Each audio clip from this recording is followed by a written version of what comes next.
Hi everyone, it's the 2nd of September, already made our way into the next month. We're sort of technically in many parts of Thailand, certainly down in Phang where I live, in the middle of the wet season. We had a lot of rain overnight, but we've had a spectacular weekend by any measure. So let's get started, and some really sad news to start with today. The second attack, by the way, in just over a month by these dogs. American Bully owner pleads for compassion after tragic family death. A shocking incident occurred once again when American Bully dogs have fatally attacked a person. The latest incident, even more heartbreaking. A member of the family that owned the dogs became the victim. An 18-year-old man was mauled to death by two American Bully dogs left at home in Lopburi province, and they're owned by his 23-year-old police brother, Appasit. The incident occurred while only the victim and the dogs were at home, and the attack was captured on a CCTV camera showing the victim trying to flee downstairs to a bedroom but failed to close the door in time. The dogs were locked up as of Saturday, with the owner saying the two dogs are normally gentle, a claim that's often made by supporters and owners of these particular breeds. Now, there's the Pit Bull Terrier and then there's the American Bully. They are different breeds. Let's just go to dogbreedinfo.com, and people often confuse the American Pit Bull Terrier and the American Bully Pit. The American Bully is becoming very popular in the USA. Most people lump the two together as one in the same when there are clear differences. So the American Bullies are more muscular and very broad, and the American Pit Bulls are not so muscular and not as wide. And Pit Bulls are medium-sized dogs weighing about 30 to 70 pounds, and they stand about 18 to 22 inches. American Bullies are more like 50 to 120 pounds. 120 pounds, that's about 55 kilograms or so. That's a huge dog. Back to the story. Appasit, the owner of the dog, says, "I implore the media not to further wound my family. Everyone's mental state is terrible right now. We're having to deal with harsh accusations from ill-intentioned people that are unbearable. Please, I beg the media not to present any more stories about me and my family." Well, I'm sorry, but the attention is always going to be on people that have these dogs. And when the dogs are involved in some sort of mauling, usually a child, but in this the last two cases, adults. Lopburi teen fatally mauled by three American Bully dogs, and the victim's brother, who owned the dogs, stated that he'd brought them from Bangkok due to frequent travels between Lopburi and Bangkok. The dogs had reportedly shown no signs of aggression before, and the victim, it says, often played with them. However, it's suspected the dogs may have become territorial, and then it says, and were unfamiliar with the victim, leading to the tragic event, according to the police. And this showing just a snapshot from the CCTV. The dogs suddenly turned aggressive, chasing him from the second floor to the bedroom where he was fatally attacked. Look, I love dogs. I love cats. I've had 5 fantastic dogs in my life, most of them border collies. Now somewhat of a local soy dog, all medium-sized dogs. But as much as they were loving and intelligent and basically obeyed all my commands, I never would have left them inside a room with like kids. And if you've got American Bully dogs or Pit Bull Terriers, why would you ever leave them alone with anyone? I mean, these dogs are very strong and clearly can easily overwhelm even an 18-year-old man.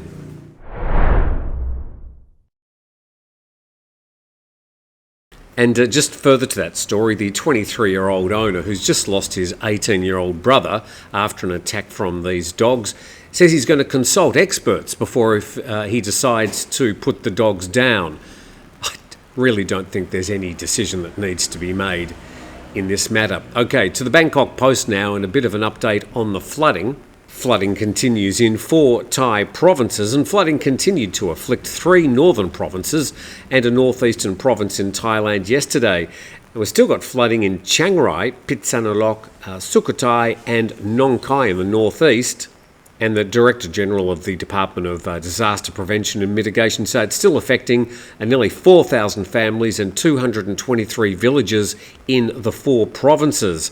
And since August the 16th, flooding and runoff has affected 23 provinces out of Thailand's 77 and killed 22 people, injured 19 others. 13 of those people killed were in Phuket as a result of that mudslide. One of a couple of stories that I suppose would be discussing land use, firstly on an island quite close to Bangkok, and then also along the coastline of Bangkok. But let's head to Koh Chang. Sorry, I know it should be pronounced Koh Chang. Dodgy types buying up land on Koh Chang Island. Well, slightly redundant headline, Koh Chang is basically Chang Island. Koh is island. And a National Parks chief has expressed concern about an increase in land acquisitions on Koh Chang in Trat by investors with suspected links to shady businesses. So, of course, we'd like to know who these people are and what shady businesses they're involved in. But he said the private investors have brought large areas of land from locals. Quoting, some investors are alleged to have links with shady businesses. But neither he nor the Bangkok Post give us any more information. So if they're talking about buying land, well, basically it has to be by Thai people or Thai companies. But who are they and what's the shady businesses? We do look forward to an update on that story. The only thing it told us at the end was Koh Chang, or Elephant Island, because of its elephant-like shape, is Thailand's 3rd largest island after Phuket and Samui. It's located about 300 kilometres east of Bangkok in Trat province in the Gulf of Thailand. And to the other story regarding land use from the Bangkok Post, call to fill in sea areas to combat erosion. And you can put as many bamboo sticks as you want trying to stop the sea encroachment. Don't think that's going to work long term. And the story says the idea of building a new city out of filling sea areas of about 300,000 rai from Samut Prakan's Tambon Paknam to the mouth of the Ta Chin River in Samut Sakon is gaining momentum, with some experts backing the idea. Well, this is basically the area they're talking about. You've got Bangkok in the middle, and then the Chao Phraya running down to the arrow pointing to the entrance of the Chao Phraya.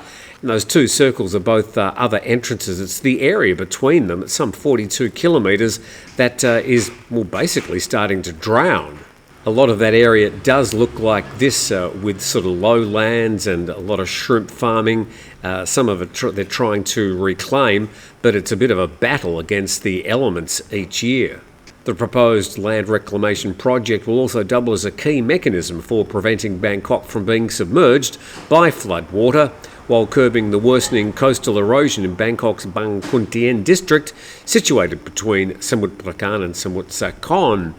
And this gentleman, Suchatwi, who's a civil engineer, a former president of the King Mongkut Institute of Technology in Lat Krabang, and the chair of the Engineering Institute of Thailand, is quoted in saying, global warming and how it will exacerbate flooding is something everyone should have paid sufficient attention to long ago. Not only engineers, but the public should be well aware of the impact of global warming.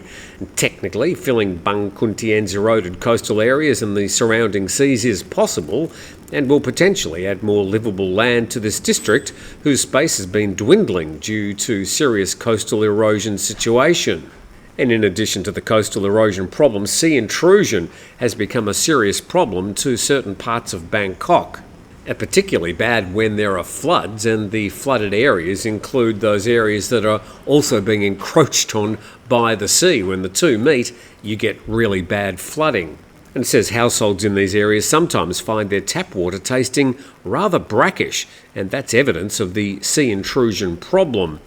And the Bangkok Metropolitan Authority previously said it was speeding up a project to build a sea dike to protect Bang Khun Tien's 47-kilometre coast from further erosion after more than 2,700 rai of coastal land were lost to erosion. And the project is undergoing an environmental impact assessment. So without getting into the finer points of global warming versus global climate change, I think we can all recognise that Bangkok is slowly sinking into the delta, and the seas are rising at the same time.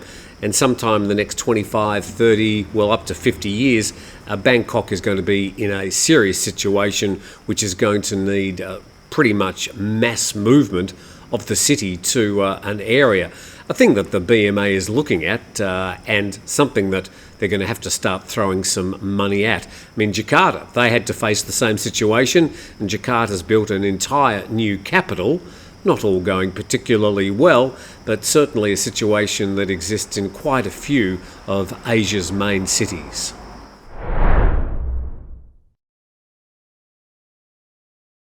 Acknowledging our sponsors, 5 Star Marine at 5starmarinephuket.com.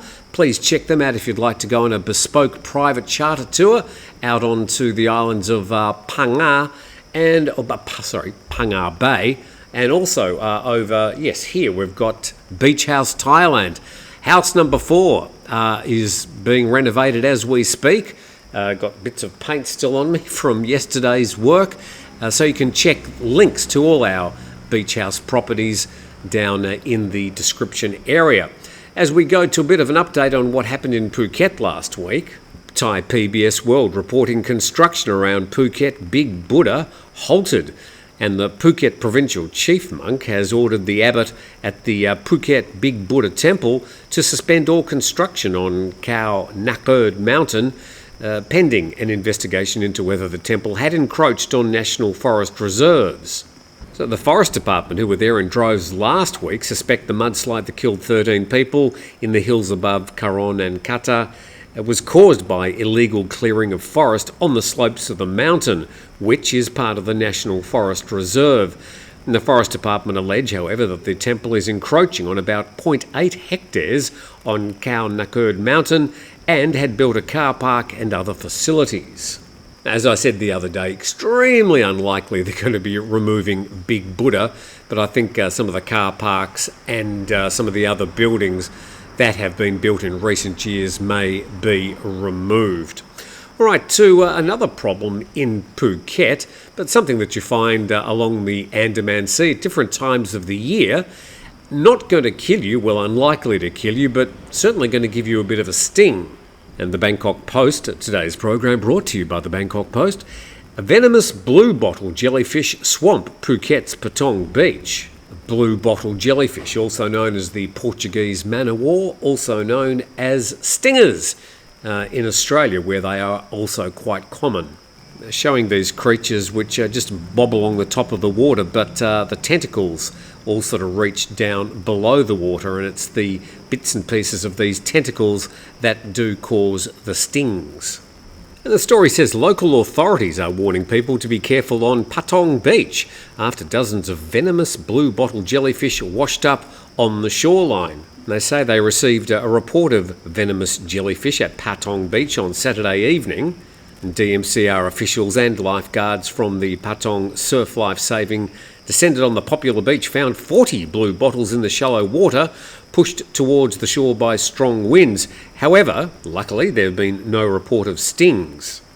And the story says that a blue bottle jellyfish sting can cause intense pain, whip-like lines and sores on areas of skin touched by the jellyfish tentacles. For first aid, experts suggest washing the sting site with seawater and immersing the affected area in hot water, as in a hot shower for 20 minutes, or covering it with a dry cold pack for pain relief. Vinegar should not be used. So the stings from these particular creatures are a bit different from jellyfish. They're not technically a jellyfish. In fact, most of the time you're swimming along, just enjoying yourself, and you just feel these little pings. These are when the Portuguese Man O War, or the blue bottle, breaks up. The tentacles are broken up by the waves, and just little bits of tentacle just hit your skin. And more annoying than anything else, usually when I swim out here at certain times of the year, I wear one of those sort of lycra suits.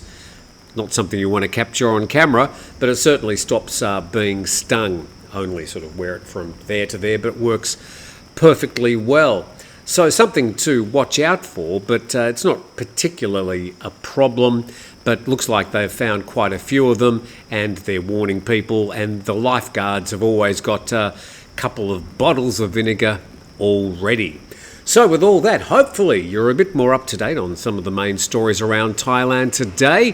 Thank you to our sponsors. Thank you to our subscribers. If you haven't subscribed, you can do so right now. We look forward to seeing you tomorrow.